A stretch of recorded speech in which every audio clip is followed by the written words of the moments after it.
Hi everybody, my name's Leonie from Amazelab, and I'm absolutely over the moon to be bringing you a series of Wild World Hero videos. All of these activities linked to this summer's Summer Reading Challenge, and we are so thrilled to have teamed up with Enfield Libraries to deliver all of these activities just to you. Make sure to check out all of the Reading Sparks Summer Reading Challenge activities. Tag us into whatever you make, but make sure you have adult permission. So tag in Amazelab, tag in Enfield Libraries, tag in Reading Sparks using the hashtag Reading Sparks and Wild World Heroes. So what shall we make today? Oh, don't forget, all of these challenges also come with an accompanying fact sheet to help you along. Plus, you are able to stop, pause, rewind any parts of this video. And even though I might give you just a quick explanation, make sure that you take your time to thoroughly enjoy each activity. Get super creative and enjoy nature. And don't forget to visit your local library to further investigate the challenges and activities that we are going to describe today. So for you all today, we are going to make a frame from nature. So we're going to call it Nature's Frame. And what it will look like in the end is something like this. And then you can all go outside and thoroughly enjoy seeing what you can frame.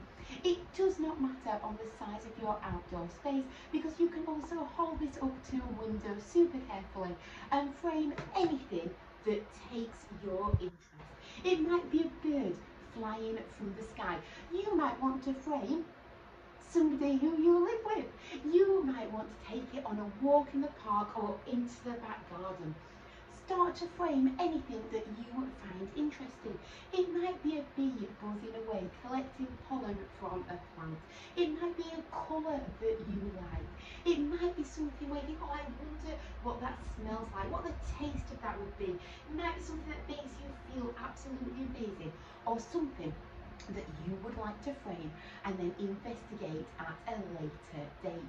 If you do have a camera as well, when you are framing your objects, you might want to take a picture of it. It might be something that you're not quite sure what it is. Then why not visit your local library and investigate? It might be a type of plant, a type of bird, a cloud pattern, absolutely anything. So when you've made your frame, you can start to frame anything in nature. So for you all to go out and start to carry out that activity, but always make sure you have adult permission. How are we going to make your frame? Well, for this, you are ideally going to need some cards. It could though be paper, it could be from a box that you'd like to recycle, or it might be a cereal packet, anything like that. You're also going to have some fun, ideally going out into nature and collecting little pieces that you can find on the ground.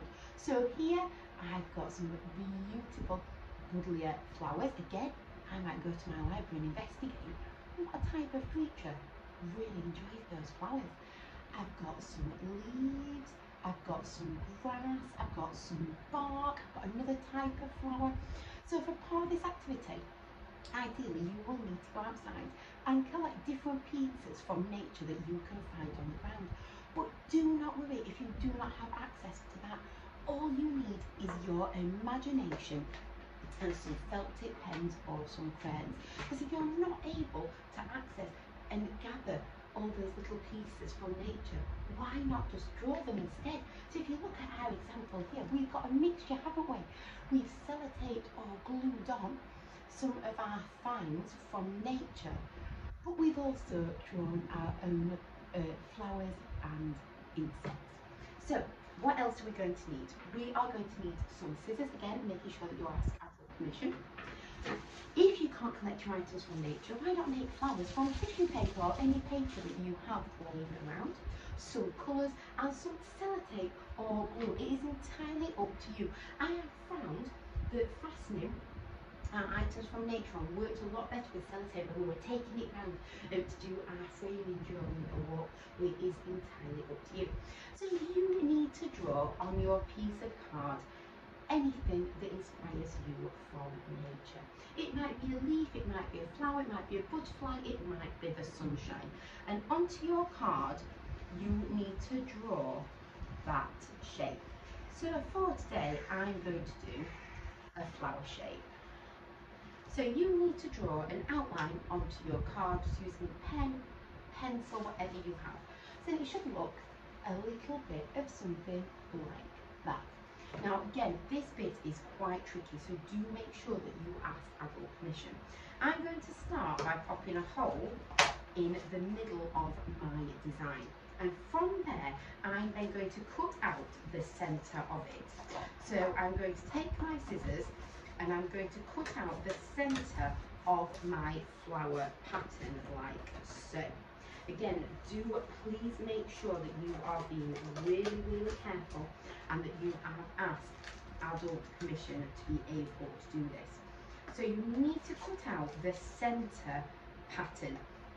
And mine, like I say, is going to be in the shape of a flower, but yours might be a butterfly or a bird or a cloud, really whatever you would like it to be.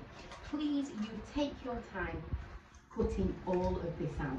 I won't make you watch me cut all of this out. I'm just giving you a rough idea of what to do, but you take your time enjoying your pattern.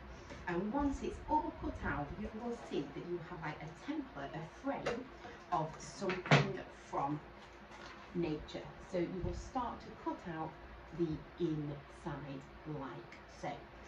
Once that is all cut out, you now need to decorate your frame. So like I said, you might want to use colours. So onto the outside of my frame, I might want to add some absolutely beautiful pink flowers. And if I wanted to do that, I can just get my pens or my colouring pencils and I can draw them on just like so. Again, this is where you can get super creative, and again, please do take your time, enjoy spending perhaps an afternoon completing this activity and having loads and loads of fun with it. So if you're wanting to draw them, you might draw some flowers that look a little bit like mine. So I will just show you a close-up of this. So can you see how I've started to decorate my frame? You might want to put some birds on there or some bees, or you might be lucky enough that you've been able to go out into nature and you've started gathering your pieces like this. So I'd say I've got my leaf and I've got some flowers. So like I say, you can use glue, you could also use some sticky back plastic, something like that, but I think what most people have got readily available is some sellotape. So all that you would need to do would be to take your leaf and your sellotape and you can fasten it to your frame like so. So just take your leaf, take your sellotape and you can attach it to your frame. And again, we found that this was a lot more sturdy and I didn't think many people would have things like sticky back plastic. We want all of these activities to just be really fun and creative. But when you're out and about, the sellotape really did hold things into place that much better. So let me just pop my flowers at the top and then I will hold that up for everybody to see. And like I say, do take your time, really enjoy it. Get down to the local library, research the flowers and the leaves that you are using. So it will start to look something like that. So you're then going to fill the whole of your nature's frame. So in the end, it might look a little bit of something like that one. Don't forget to complete those challenges and activities at the start. Take your frame out into nature. See what you can frame in my leaf here, or it might even be the sky from a window. I hope you all have the best time carrying out this activity and we cannot wait to see you for another activity soon. Thank you so much everybody. Bye!